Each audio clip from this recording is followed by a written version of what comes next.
Good evening. Today is Tuesday, December 8th, 2020. This is the meeting of the Legislative Affairs Committee. Before us, we have one item on the agenda. It's petition number 150-20.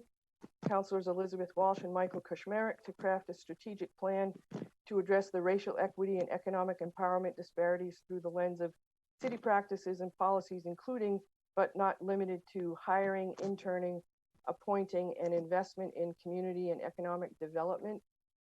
There's a proposed ordinance attached, and I'll read the proposed ordinance. The proposed ordinance addresses racial equity and economic empowerment and reads as follows. The city shall every 3 years prepare and publish a strategic plan and regular report to the Human Rights Commission that addresses the racial equity and economic empowerment disparities through the lens of the city practices and policies.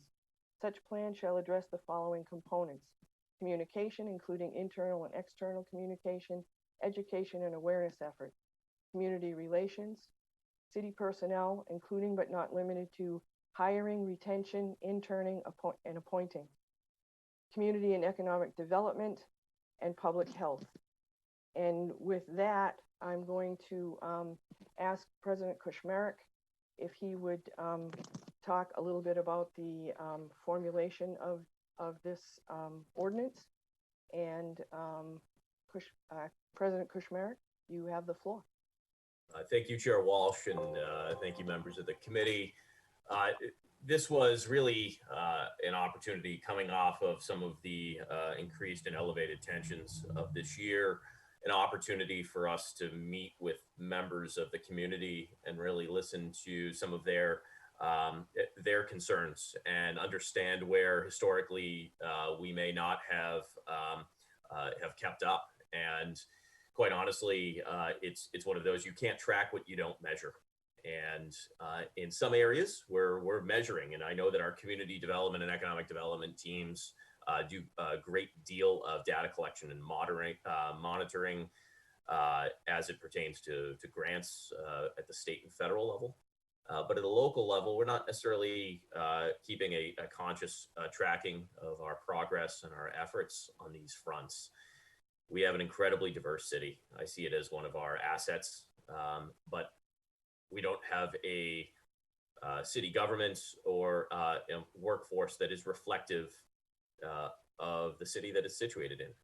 And our police department does an incredible job. If you look at the Fitchburg Police Department and you see the incredible diversity that's represented throughout the department, particularly over the past 10 years, you'll see an incredibly diverse cast of employees. And I think that's a testament to incredible work that they've done working to ensure that their workforce is reflective of the city. And for me, that gives us an opportunity of that's a point of success, and that's a role model for our city of how can we emulate the success that they've had, how can we investigate what they've done well, and how can we emulate that not just in one other department or two other departments, but how can we emulate that citywide? And so part of this is looking at hiring, retention, interning, appointing, human resources. How are we attempting to be competitive in this area? And not just how do we hire and how do we retain employees that represent diversity across our city, but how do we look at interning practices that might accomplish that?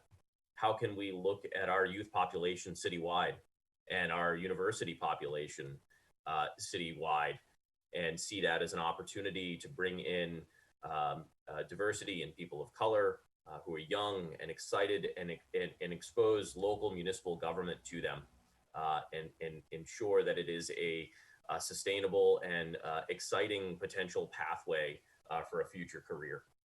It's an opportunity to both educate and engage simultaneously, as well as bring in diversity into our city and ensure that different voices are heard. And I think that's a clear point that we need to make, which is that, when we look around our city hall, I don't think it's through any intentional conscious bias, but I think it's an unconscious bias of, you know, if you have an homogenous workforce, it seems to perpetuate itself. And this is an opportunity for us to make sure that we're talking about and are we doing everything that we can be to ensure that, again, that our city is reflective of the city's population. And so hiring, retention, interning, and appointing is one such area, but I also look at communications and community relations with our communities of color and diverse populations across the city, our community and economic development. I know that we do a good job of tracking and reporting investment in minority-owned businesses and businesses of color, and making sure that we're presenting that and reporting it in a clear way to the public and making sure it's transparent and accessible, as well as public health. Public health was not, this is not through the lens of COVID. I think when we first crafted this, that was not the intent. But again, how are our public health efforts aligning? And are there areas of bias, conscious or unconscious, in terms of how we execute city resources, dollars, and personnel? And so with that, I thought this is an opportunity for us to craft a plan of how we want to tackle economic empowerment and racial disparities in our city. Step one is tracking it, measuring it. And then this is not an effort to impose on any mayor or any administration my conception of what this plan should be, but rather an opportunity every 3 years for us to look at the data, present it publicly, transparently, and then work citywide, particularly with the Human Rights Commission, and each administration, each council, and each Human Rights Commission can work together to craft what is this next plan? How do we take another step forward? And I think it's going to be relative to the situation at each possible opportunity. So with that, I will turn this back to Chair Walsh and my co-petitioner. I do not see, we had some members of the Human Rights Commission that really engaged and helped inform this process. I don't know if you have anything else to add, Chair Walsh. Thank you. I will say that President Kushmarek and I had several Zoom meetings with the Human Rights Commission, particularly Barbara Nealon and Adrian Ford, and I have attached the minutes of their meetings and their input on this as well. I will note that Mayor DiNatale is with us tonight, as well as his Chief of Staff, Patrick Hare. Mr. Mayor, did you have anything that you wanted to add at this point? No, I taking great interest in how this will turn out. Okay. It's a lofty approach and it brings up questions of purview, but I will wait to see the results. Okay. Thank you, Mr. Mayor. I appreciate that. We also have Mr. Skorowski, who is available to speak. Mr. Skorowski, would you like to comment? Well, I think this is really important work that you're doing. And as Councilor Kushmarek had noted, it's really I noted that, community economic development was a big component of this proposed ordinance. That is something that we do a lot of collection for already.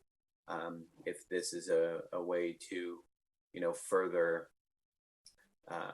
be explicit about that on a regular and routinized basis, it's certainly something that we could provide that information. And I think it's, important for our, looking ahead for the future of the city and building a city that looks like its residents and businesses. And I think it's important work and, happy to support this on the community and economic development side. Thank you, sir. Councilor Schultz, I believe, has requested to speak. Councilor Schultz, you have the floor. Thank you, Councilor Walsh. I guess I had a question for Councilor Kushmarek. You said earlier that the police department was very successful in recruiting a diverse workforce. I was just wondering if you had any time to study their practices? Was it interning that got them more diverse, or was it something else that they did? Did you get a chance to investigate that at all? I won't speak on behalf of Chief Martineau, but I did find that things like the Reserve Police Academy and student police officers helped those efforts greatly, and I think this is an opportunity for us internally to where we see those areas of success to emulate them,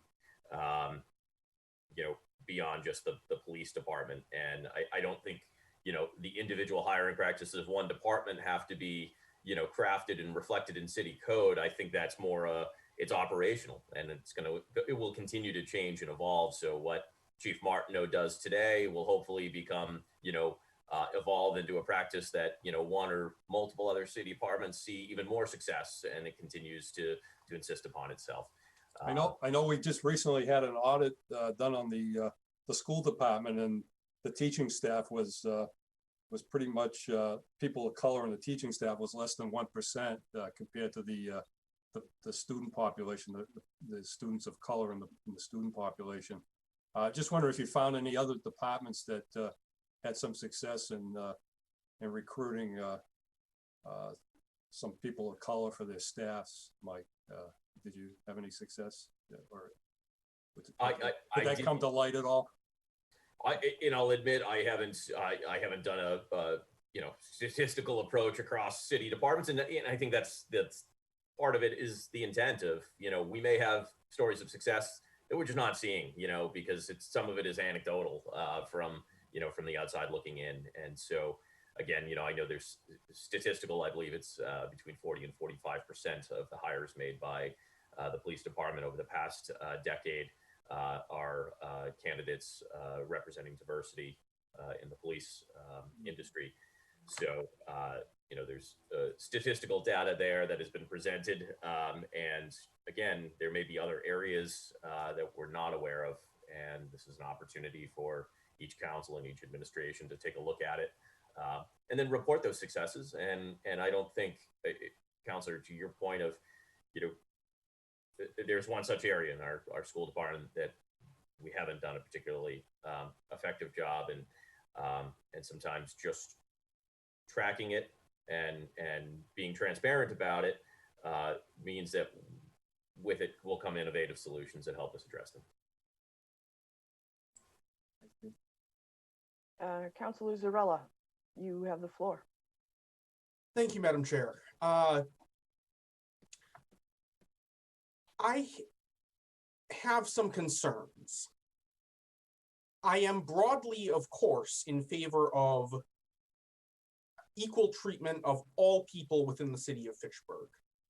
I think that we are a diverse city, and that's a good thing. We should be showing respect and showing opportunities in our city to all residents. But I'm not certain that this proposal is the best way to go with that for a number of reasons. One is simply that we don't know, well, first of all, just from a legislative standpoint, this proposed ordinance doesn't actually indicate who in the city is responsible for preparing this plan. Is it something the mayor presents to the council as simply a report? Is it something the council votes on? Is it something that's prepared by an independent commission? And we're asked to submit it to the Human Rights Commission. It doesn't actually say that the Human Rights Commission has any authority over it, but it puts us in an awkward position in terms of distribution of powers, because it certainly lends the impression that the Human Rights Commission has some sort of oversight authority over city policy in this area, rather than an advisory role that we are essentially and literally reporting to them on these issues. That concerns me because while I'm sure we have a number of excellent people on that commission, they were not elected to represent the city of Fitchburg from a policy standpoint.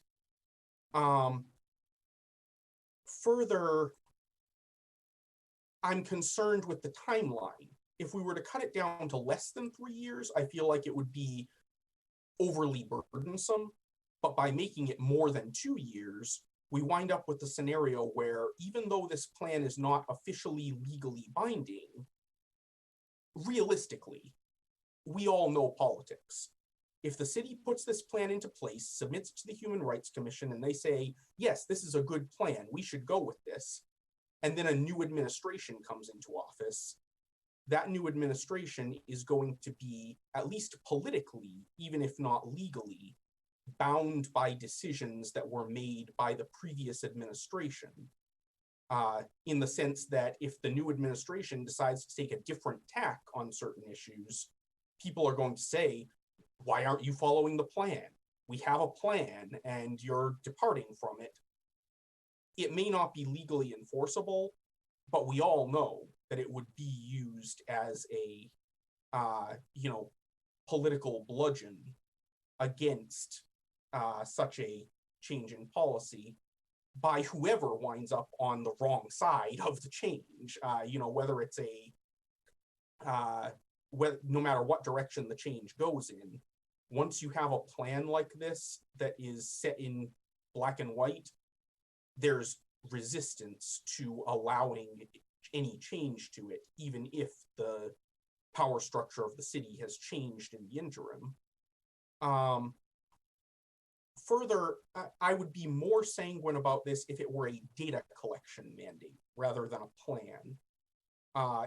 Because I think we should absolutely be evaluating on a continuing basis our commitment to equal treatment and diversity. If we collect data and see, as was mentioned with the school department, if we see there's a drastic disparity between the demographics of the city and the demographics of the department, that's at least something we should look at. There may be perfectly innocent explanations for it. Certainly, I believe there are innocent subjective explanations for it, but there may be perfectly good objective reasons for it to be that way. But it's something to look at.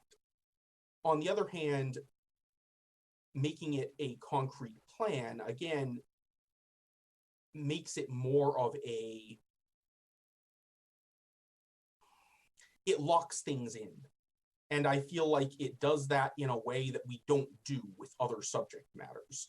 The only other thing that we have a long-range plan for in the city that I can think of is economic development, and that's because economic development by its very nature requires long-term planning. But even then, it's very broad. It's phrased only in terms of goals. It's not phrased in terms of, what are we going to do to solve this particular issue in this particular department? I'm also concerned about when it comes to city personnel, I'm concerned about the very blurry line between diversity and demographic quotas. As I said, if there's a very broad disparity, yes, that's something we definitely need to be looking at. But applicant pools are not demographically balanced. Qualified applicant pools are not demographically balanced. And none of this has anything to do with race. It's just you don't always have a pool of potential hires or potential appointments that matches your demographics. And so I worry, especially if this is in the form of an action plan rather than data gathering, I worry that people are going to say that essentially the end goal is a city employment cohort that matches the demographics of the city to within a percentage point or two. And I don't think that's a realistic or even necessarily desirable goal unless it happens organically, because we want,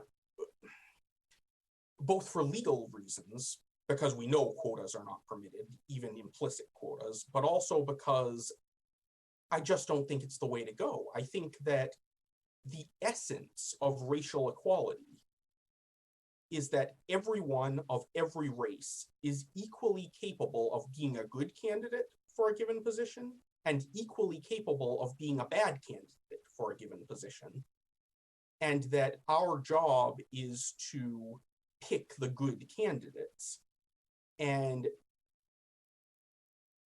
given racial equality, which I very strongly believe in, we will, I think, more often than not, wind up with a balanced cohort if we remove all obstacles to it. But that's not the same as setting a balanced cohort as a target, which is what I worry will happen here, only because I've seen it happen in other instances in other communities. And that really goes to the heart of my feelings on this.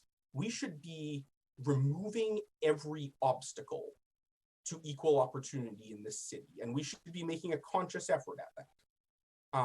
I will fully support every effort to do so.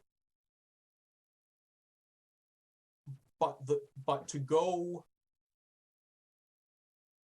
beyond the removal of obstacles and into the active promotion of greater participation, greater success rates, and so forth for any race over any other is, in my view, wrong, even in light of historical disadvantages and so forth, because the solution to discrimination is not discrimination. The solution to discrimination is equality. And so I welcome any suggestions, any amendments, any ideas that anyone may have to tailor this to that purpose. But as currently written, it's a minefield. It's simply not constrained enough to be an effective means of addressing these issues.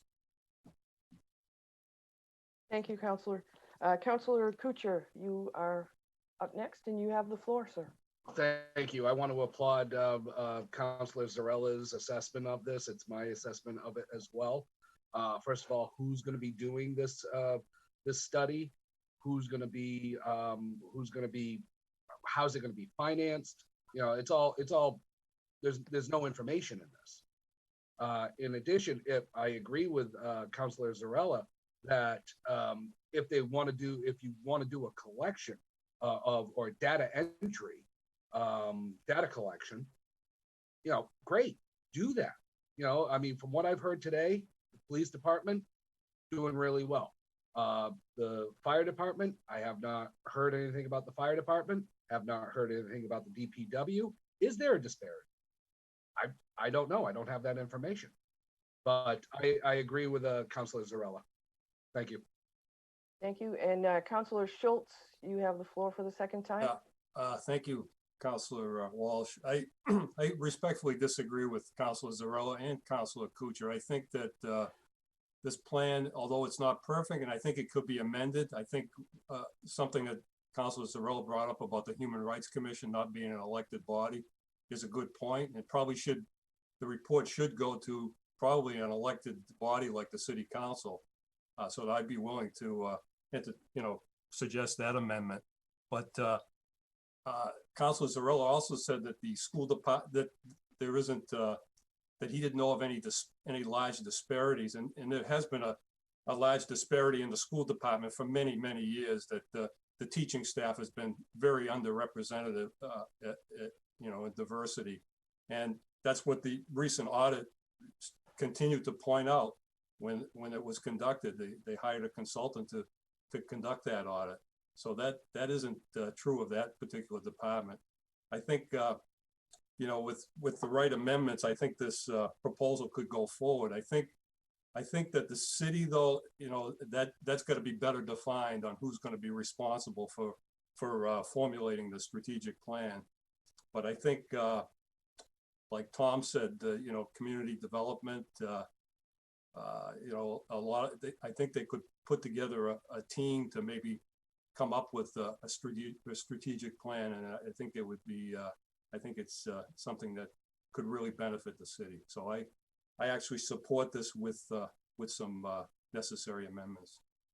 Thank you. Thank you, Councilor Schultz. Councilor Zarella for the second time. Thank you. I just, first, I'd just like to clarify, I did say that I am aware of the large disparity in the school department. I was drawing a contrast between scenarios where there is and is not a large disparity as contrasted with, say, you know, a 5 or 10% disparity from city demographics to departmental demographics or what have you. But I don't deny that there is, you know, that there was a study that found a large disparity in the school department. I'd also like to note one additional issue that just occurred to me. Assuming that we get a plan developed and assuming that it is submitted, let's say, to the city council, which then approves the plan. An issue with any document of this sort, particularly one of this nature, where presumably there would be relatively fine-grained action items delineated, as opposed to, say, our 10-year economic plan or something. What happens if the council approves a plan and then either the mayor or the council at some future date decides to deviate from it? You know, I would be concerned with the possibility of some person attempting to argue, successfully or otherwise, that we have in some way made a binding commitment that we are then obligated to honor, regardless of, you know, future proposals. Like, for example, let's say we commit to establishing a commission of a certain sort, and then a bill comes before us to establish that commission, and we vote it down. Or it says that the mayor's office will undertake certain efforts, and then the mayor's office does not undertake those efforts. Have we actually legislatively ordered the mayor to do so, or have we simply said that that's the plan? And how do we ensure that it is not taken to be the former when it's intended to be the latter? Again, I support the idea of improving diversity and equality in the city of Fitchburg. But I've got to look at it from a standpoint of, this is legislation we're considering. This isn't a resolution. This isn't a sense of the council document. This is legislation we're considering, and therefore it has to be analyzed as legislation in terms of what will it command, what will it prohibit, and so forth. Mr. Krishmarik, if you would like to respond. So I tried to keep up with a number of the questions that Councilor Zarella had, and I will fully admit I'm going to miss some of the points or questions that he rose. But I'd say the first is, this is specifically put before this body as a petition. So it's a proposed ordinance, but it's in petition form for that exact reason of, this was not intended to be the final, you know, exclusive language. There was intent here that this body work on the language to find something that is palatable and agreeable between both the council and the administration. You know, the city shall, that could simply, of course, be the mayor. I mean, in all cases, it is the mayor and the administration that is responsible for executing.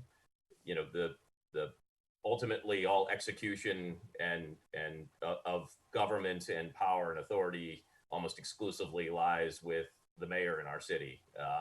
You know, there's a legislative body, but ultimately, when the city is responsible for something, that almost always falls to a mayor. And the 3 years actually was intended as a benefit to a mayor, that it wasn't just beholden to a specific term, but there's flexibility there. If it's a 5-year time frame or a 2-year time frame, I'm open and flexible there. There was no, I saw that as a benefit, so that a mayor doesn't have to look at it just simply in political terms of, looking, mid-range, not just short range year to year, but it could be long range. It could be a 5 year. The idea here is that it be somewhat aspirational and in its approach. So I guess I'll tackle this too in two different ways. The first is reporting, and it's the data collection and the presenting of data, because I think Councilor Kuchar raised a great point of, our police department's doing a great job. We know our school department is lacking, and we have no idea of fire and DPW and everywhere else. Part of it is just, how are we doing, and how do we communicate that to the public, and and then what are we going to do about it? And it doesn't necessarily.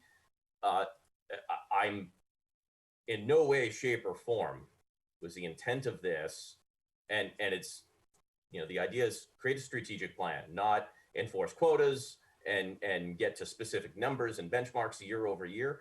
That is not the intention here. Of how do we address if there are disparities? What do we want to do? And is it a 3-year plan or a 5-year plan or a 10-year plan? Ultimately, I'll defer to this body and the mayor and his administration too, as well, to get feedback about time frame that's advantageous to the city as a whole.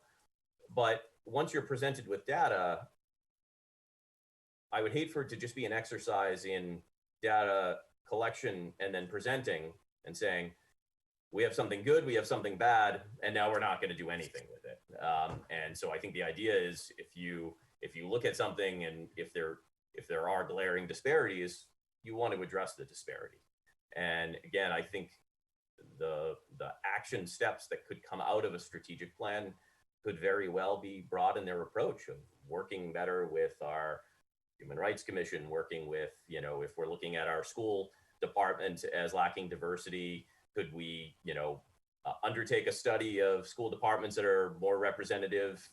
What are they doing? Is Holyoke doing a better job than Fitchburg? Does Fitchburg State's education department, are they recruiting, more or less of their teachers? And could we ally with Fitchburg State or with the state university system to bring more of our teachers in, or to do a better job student teaching? They don't necessarily have to be these concrete, we must hire, 5. That was not the intention. The idea here is, are there general strategies that we can undertake that move us closer, that make us more approachable, and that give us better insight and data collection as part of this? Ultimately, how do we address a problem if we don't know if a problem exists? And so I think the first step is, let's track, let's measure, let's be transparent about where we do well and where we don't. And this is a decades-long problem. Sorry. This is a decades-long issue, and I don't think this is, the reflection of our current mayor. I think this is, I think there's some successes here that this mayor and this administration take credit for in terms of progress. And so with that, I'll turn it back to the chair. Thank you, Mr. Krishmerik. Mr. Mayor, did you have? Yes, thank you. Thank you, Madam Vice President. I just want to caution again, I think Councilor Zarella touched upon it, that I keep going back to purview and the scope of influence or concerns. That's the definition of some kind of an issue. We're talking about the schools. That's the school committee. That's the superintendent. It's not the city council. It's not the mayor. So I just, when we start venturing into this realm, we're going to codify how we're going to approach diversity and inclusion, so on and so forth. That, we've had conversations. We're the only city within a 30-mile radius that has a current and updated affirmative action plan, a 2001 plan, 2020. Okay, so we know where the deficiencies are. Believe me, folks, if it was an easy solution, we would have done it a long time ago. But we do the best we can. We've extended the way that we advertise positions. we've brought in a number of occasions. Matter of fact, we keep talking about the police department. The fire department is pretty diverse as well. Females as well as males. I mean, let's not lose sight of that fact. We've got gender issues, but not in those departments. They're doing very well, frankly. But again, I think when we codify something like this, it kind of puts the squeeze on the office of the mayor. And this is a question. Your petition says Councilor Elizabeth Walsh and Michael Kuchberry to craft a strategic plan. And then you hand it off to the Human Rights Commission. So who's crafting? Are you guys crafting, or is the Human Rights Commission crafting, or am I crafting? I'm just looking at the language. Those are just simply the petitioners that have to be listed, of myself and Councilor Walsh. That's saying these councilors are saying, are submitting the following language. So it's not saying that Councilor Walsh and I would be crafting the plan. And so the idea here is, again, it's a petition, and it's deliberately submitted as a petition, not as an ordinance, so that we can iron out. Part of the process of legislation is putting forth an idea and then tweaking, changing, amending. And the idea here is who should be the appropriate authority? Is it the Human Rights Commission we want doing this? And the mayor is simply giving access to the Human Rights Commission to start doing the data collection and putting forth a plan? Is it the mayor who appoints the members of the HR department? That's who I think, the HR people, my HR director. And I think that would be. And I think she has a lot of this data already at her availability. So again, not an easy solution. And we've had discussions where people want hard and fast numbers. We're resisting that. We've even been advised by our legal counsel for employment that that's not a good idea. Where they're saying, by this time, we want you to have X number of people in this protected class hired. I mean, that's just not a sound practice, and we won't do that. But again, we will take the measures we need to try to make as much of an impact as we can on bringing more people into the city, people of color. We'll continue to do it. We're committed to do that. But again, very, very difficult to do. But we take on the task willingly. We'll make every effort we can to chip away at it. Thank you. Thank you, Mr. Mayor. We have Councilor Kuchar for the second time, and Mr. Van Hazinga was on the list. I think he has left. I don't know if he's going to return. I hope he does. Councilor Kuchar, you have the floor, sir. Councilor Zarella and Mayor Di Natale has summed up everything that I was going to say. I'm not opposed to the idea, but there's a lot of work that needs to be done, like who, what, when, where. We're not just going to say here, the Humane Commission, just do what you want to do with this information and tell Mayor Di Natale what to do. That's the HR department. That is the HR department. Any company in the Commonwealth, they keep the stats. They know. All right, and just to put something like this together, it needs more work. I'm sorry, but it needs more work. And until we get more work, I'm not going to vote for it. Madam Chair, can I add one thing, Madam Chair? Yes, you may, Mr. Mayor. Thank you. I left something up. We've got, and you've met him several times. You know, Pat here is my new chief of staff. Pat comes with a wealth of knowledge and experience from the city of Worcester with exactly what we're talking about tonight. And he is my resident expert, and he's going to be taking the lead on a lot of what we talked about tonight. And I'm thrilled about that because, again, he is he's very well versed in how we should approach this challenge. Okay. Mr. Yes, Mayor, I think your Frozen. screen froze. They froze. So if you don't mind, Councilor Di Natale is next on the agenda for the list of councilors who would like to speak. Councilor Di Natale will wait. When the mayor's screen unfreezes, we'll come back to the mayor, but Councilor Di Natale, you have the floor. This discussion that we're having is one where I can sense some hesitation from some counselors that are not fully on board with this, that, you know, that we have to keep hearing the repeating words of, you know, we all want diversity and equality. That's obvious. No one doesn't want that. But the fact that we keep repeating it, I feel it's because we're afraid, we're concerned that if we don't go along with this, it'll be misconstrued that we are not for the motivations behind the petition.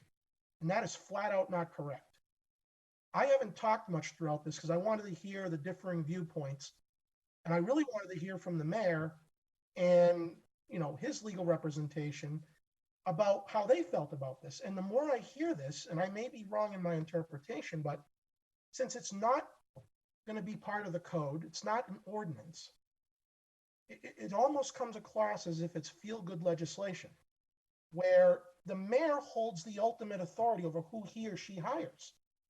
He can use information that is gathered by the Human Rights Commission or by his chief of staff or his HR department, but it's a case-by-case basis. I would have to know, when these kinds of subjects come before us, I would need to know the underlying facts behind why people were hired, how many applied, what were the qualifications in comparison to those who applied that weren't chosen. I'll tell you, this year, as an example, from my own vantage point, I have seen so many appointments made from the mayor's office for all of these boards and commissions, and for the fire and police especially, that were very diverse selections. And they were chosen because they were qualified, they were capable, and they were interested and passionate about being in those positions. And, you know, regardless of what they look like or their background, that's good enough. So I guess I would have to see where the problem exists, if any, and understand beyond that, well, why isn't there enough diversity in this area versus that area? Is it a matter of nine applicants and 8 are is it? I don't understand what could preclude action without understanding that. So, for example, when we put out positions to bid publicly, everyone's free to apply. And then we either have search committees or hiring committees that vet those candidates. And then the mayor makes the ultimate decision, certainly for boards and commissions. Now, of course, the council has confirmation authority over most of this stuff. But what I'm trying to get at here, ladies and gentlemen, I said it was feel good, is not to diminish the motivations of it, but from a legal standpoint, the mayor's already stated that they're doing this. The affirmative action plan is in place, revised. His HR director is on top of this information. His new chief of staff is a subject matter expert on this. And then Councilor Zarella made a good point that I didn't think of until he said it, and that, you know, you may have a different administration. For whatever reason, they may do certain things how they want to do. If it's not going to be codified, I don't know how much teeth this is going to have or how much weight this is going to have when the statutory authority of the appointments process rests with the mayor and solely with the mayor. If this were, I mean, I would be all in favor, and I think we've already done this, I may be wrong, you know, of some type of a resolution.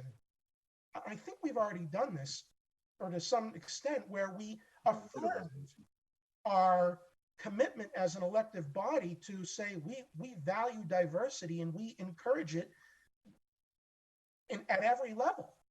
But in terms of putting together a plan, I would have to be confident the plan is going to be enacted. I don't know how it's going to be enacted. I don't know how it's going to be tracked or followed. I don't know who's responsible for what. And it already sounds like the city is doing a lot of this. So I don't want to reinvent the wheel. And as to the school department, the mayor said it correctly, that the school committee has sole authority over the school department, not us. So I am all for having as much diversity as we can have, and we should have. I just want to know how this is going to work. And after this discussion tonight, maybe it's still preliminary and maybe we should hold it at the very least, but I need to know more about the mechanics of it, how it's going to be drafted, who's going to be drafting it, what, if any, effect it's going to have on the current hiring practices, and also understand where the problems are, if any exist. And if someone would identify that there's an area of the city that there's a problem, I would hesitate to call it a problem and say, well, why is it like that? Is it because we actively choose not to hire more diverse people, or is it because not as many diverse people apply? I don't know the reasons. So I'm not ready yet to say that there is a quote unquote problem. And I go back to my experience this year alone of all these appointments we've got where they have been tremendous amounts of diversity.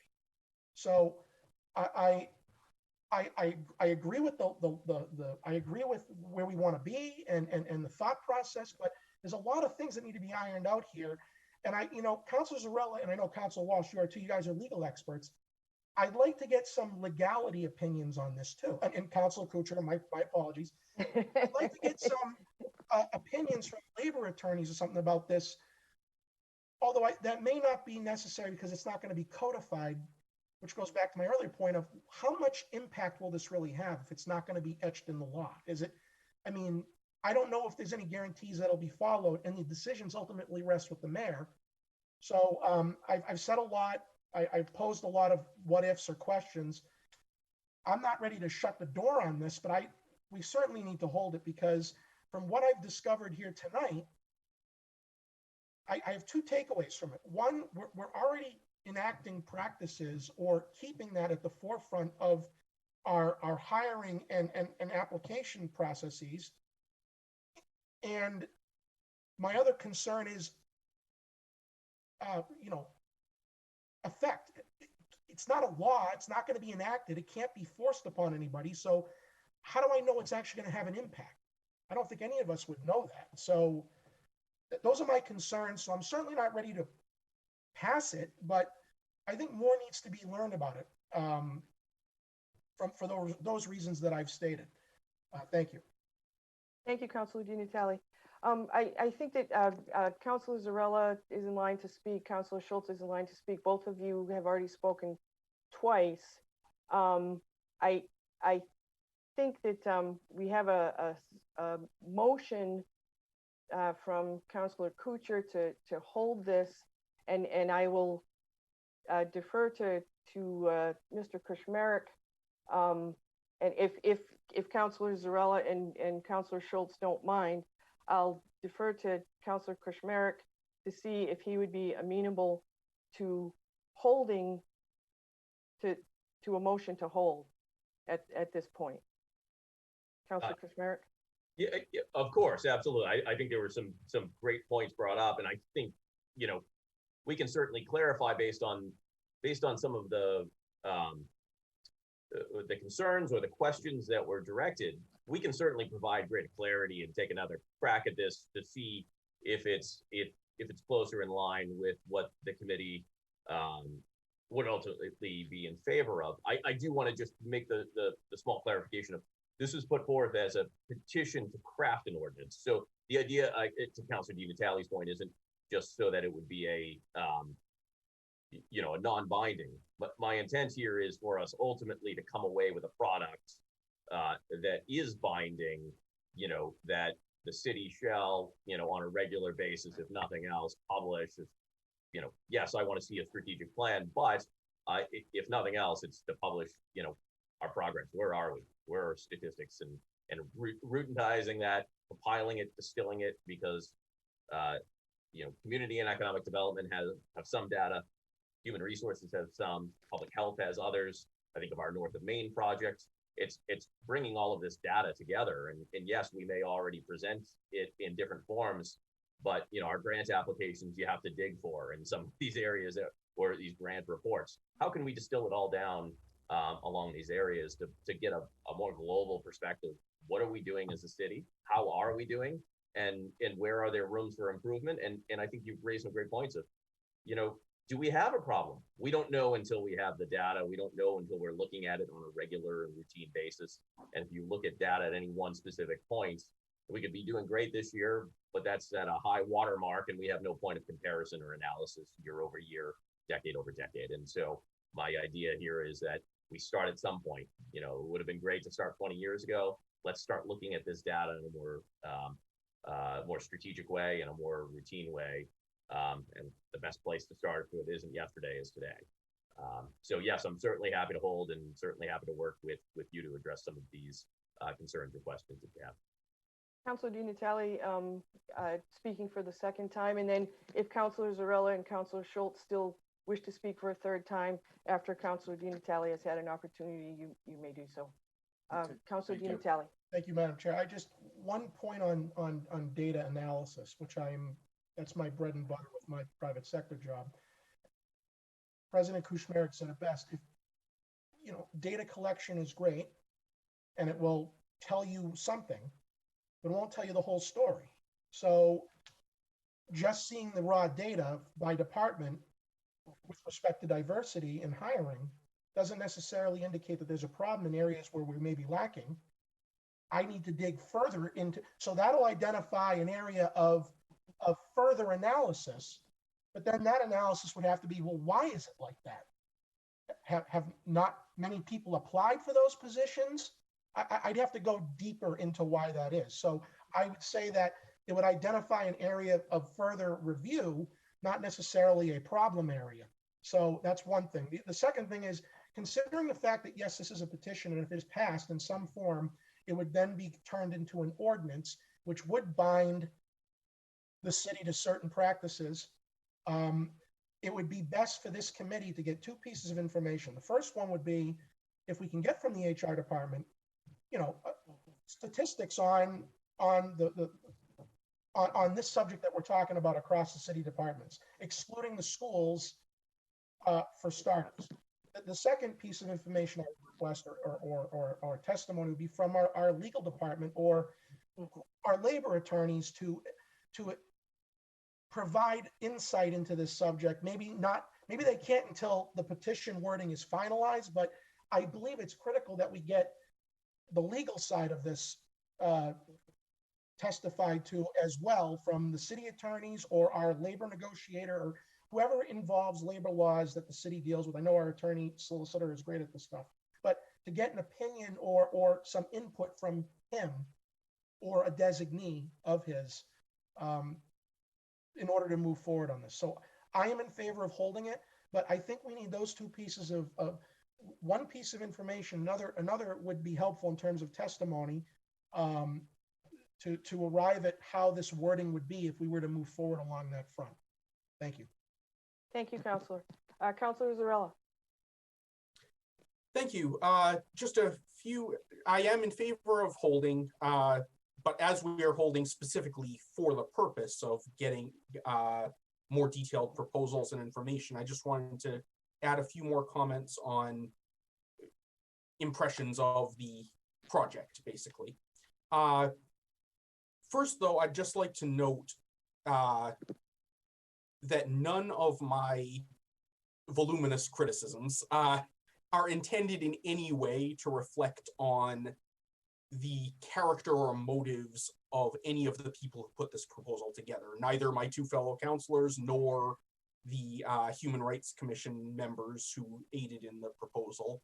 When I say that a piece of legislation could be misused in a certain way, I do not at all mean to imply that the people proposing the legislation intend that it be misused in that way, but because it is legislation, the issue is what people in the future who we have not met yet may do with it. And I am more than willing to put my trust and my faith in my colleagues and in our current commission. I am not willing to put blind faith in whoever may sit on the council or may sit on the Human Rights Commission and so forth in the future. Also, I would like to note just as an example, reading through the minutes of the Human Rights Commission that were attached as exhibits to this petition, I noticed, and I know none of the details of this, I am not taking a position on who's right, who's wrong, but I noticed there is a current dispute between the Human Rights Commission and the mayor's office regarding the affirmative action plan. Again, I don't know the details. I have no idea who's right and who's wrong. My point is simply that I would not want to see any plan produced under this proposal be subject to the same type of action, because it's clear in the minutes that, at least as regards the affirmative action plan, the board, whether rightly or wrongly, I do not know, believes that they have a legal option to compel compliance with that plan. If we were to pass this petition in any form, or this proposed ordinance in any form, I would want it made clear that it does not create any legal enforceability by any party.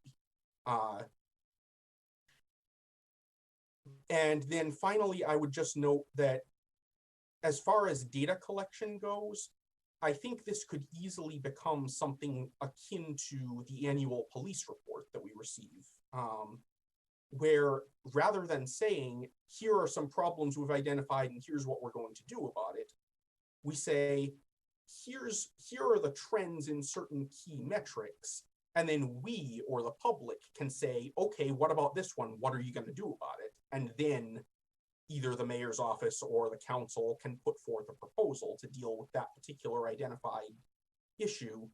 And so one off-the-cuff suggestion that I have for a possible retooling of this proposal would be that we put in a stipulation for an annual data-only report on certain key metrics with a once every 4 years review of what those metrics ought to be, what the reporting metrics are, which could be an endeavor informed by the Human Rights Commission, with the council ultimately voting on the proposal. That way, it is very clear that it does not hold the mayor's office to any specific pre-created standard, but we can get a report on everything we think might be relevant to any decisions that need to be made in that sphere.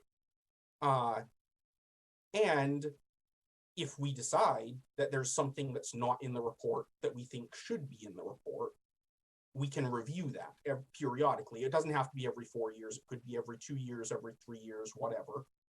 Because it's just a set of metrics, I'm not as concerned about the cross-administration effects or anything.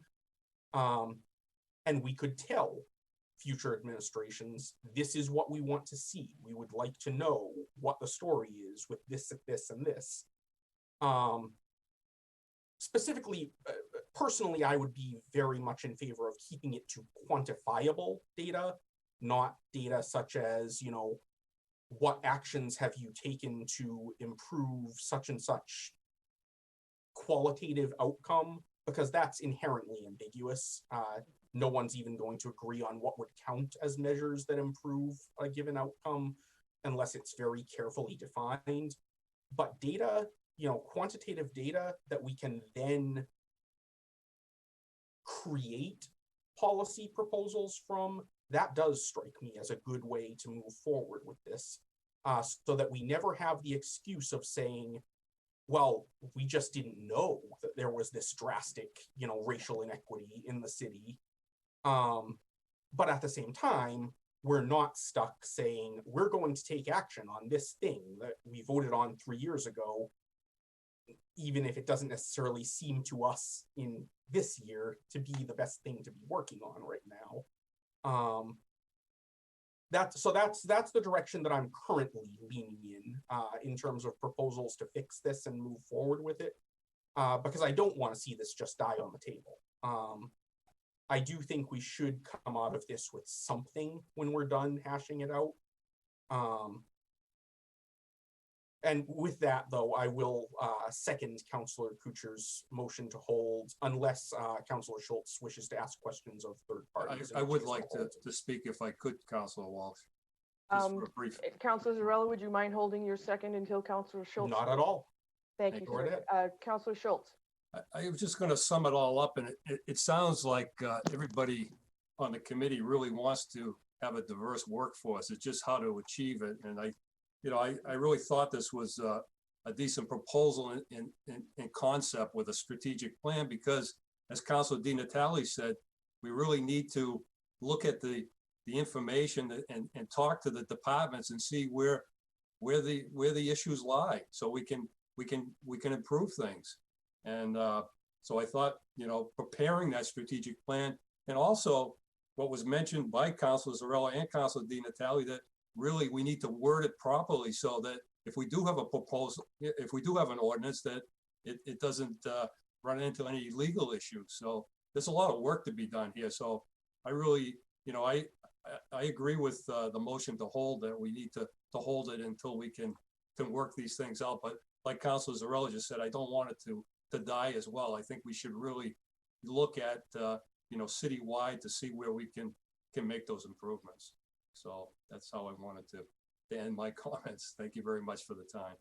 Thank you, Counselor. I will say I appreciate all of the comments from everyone, all of the counselors on the committee, the mayor. I'm sure that I know that the Human Resources Office is doing has addressed a lot of the issues that surround this petition already, and so I know that Councilor Krishmarik and I will be more than happy to once if the motion to hold passes, and it's looking very good for that. I think that once that passes, I think that Councilor Krishmarik and I would be more than happy to work at crafting this in a much more definitive way and a very more specific way, perhaps with input from other attorneys, such as those on the Legislative Affairs Committee and perhaps the city solicitor as well, and in consultation with the Human Resources Department and with the mayor's office. Specifically, the mayor mentioned his chief of staff, Mr. Hare, would have some information that we would be able to use. So I appreciate the input from everyone. And I think we have a motion and second to hold this pending further crafting of the wording after input from several sources. And I would entertain, I think we have a motion and second. The motion is by Councilor Kuchar, and I believe the second was from Councilor Zarella. And at this point in time, we'll do a roll call vote. Councilor Kuchar? Yes. Councilor Di Natale? Yes. Councilor Schultz? Yes. Councilor Zarella? Yes. And I am a yes. So the motion to hold is carried, and that is the sole item on the agenda. I thank all of you for your input and your attention. And if there's a motion to adjourn, I would be Motion more to than happy adjourn. to. Second. Second. Okay, the motion to adjourn by Councilor Schultz. The motion is Happy seconded. holidays, everybody. Yeah. Thank you, Happy Mr. Mayor. holidays. Same to Yeah. you. Merry Christmas, Merry everybody. Christmas. Okay. Merry Thank Christmas. you. Thanks. Good night. Night.